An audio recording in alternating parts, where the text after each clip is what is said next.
कृषि कानूनों पर सुप्रीम कोर्ट से मोदी सरकार को बड़ा झटका लगा है।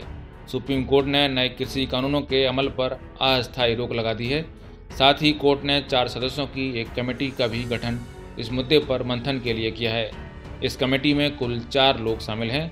जानकारी के मुताबिक सुप्रीम कोर्ट की ओर से बनाई गई कमेटी में भारतीय किसान यूनियन के भूपेंद्र सिंह मान, शेतकारी संगठन के अनिल घनवंत, कृषि वैज्ञानिक अशोक गुलाटी और अंतर्राष्ट्रीय खाद्य नीति अनुसंधान संस्थान के प्रमोद के जोशी शामिल हैं।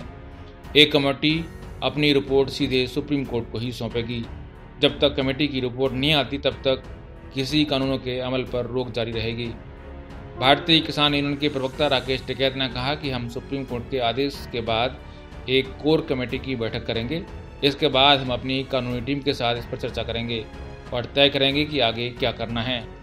कृषि कानूनों पर मंगलवार को सुप्रीम कोर्ट में सुनवाई के दौरान किसानों का पक्ष रख रहे वकील एमएल शर्मा ने बताया कि किसान संगठन सुप्रीम कोर्ट की ओर से समिति गठित किए जाने के पक्ष में नहीं है और वो समिति के समक्ष नहीं जाना चाहते। इस पर सुप्रीम कोर्ट ने कहा कि वो इसके लिए अंतरिम आदेश देगी। कोर्ट ने कहा कि अगर किसान सरकार के समक्ष जा सकते हैं तो कमेटी के समक्ष क्यों नहीं। अगर वो समस्या का समाधान चाहते हैं तो हम ये नहीं सुनना चाहते कि किसान कमेटी के समक्ष पेश नहीं होंगे। एमएल शर्मा ने कहा कि मैंने किसानों से बात की है, किसान कमेटी के समक्ष पेश नहीं होंगे। वो कानूनों को रद्द कराना चाहते हैं। वो कह रहे हैं कि पीएम मामले में बहस के लिए आगे नहीं आए। इस पर सीजीआई बोबड़े ने कहा कि हमें समिति बनाने का अधिकार है। जो लोग वास्तव में हल चाहते हैं वो कमेटी के पास जा सकते हैं।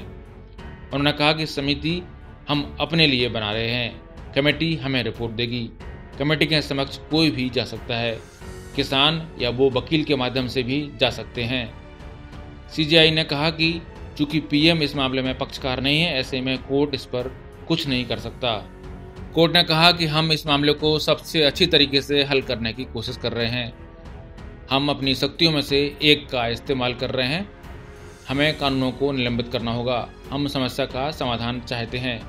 हम जमीनी हकीकत जानना चाहते हैं, इसलिए कमेटी का गठन कर रहे हैं। सीजीआई ने कहा कि हम कानून को सस्पेंड करना चाहते हैं, लेकिन सशर्त, अनिश्चित काल के लिए नहीं। हम कोई नकारात्मक इनपुट नहीं चाहते। सुप्रीम कोर्ट ने भी साफ किया कि कमेटी कोई मध्यस्थता कराने का काम नहीं करेगी, बल्कि निर्णायक भूमिका निभाएगी। कमेटी कानून का समर्थन और विरोध कर रहे किसानों से बात करेगी। दोनों पक्षों को सुना जाएगा। सुप्रीम कोर्ट ने कहा कि वो कानून सस्पेंड करने के लिए तैयार हैं, लेकिन बिना किसी लक्ष्य के नहीं। सुप्रीम कोर्ट ने कहा कि अगर किसान समस्या का हल चाहते हैं तो उन्हें कमेटी में पेश होना होगा। कोर्ट ने सख्ती दिखाते हुए कहा कि कोई भी ताकत हमें कृषि कानूनों के गुण और दोष के मूल्यांकन के लिए एक समिति का गठन करने से नहीं रोक सकती। समिति यह बताएगी कि किन प्रावधानों को हटाया जाना चाहिए, फिर वो कानूनों से निपटेगा।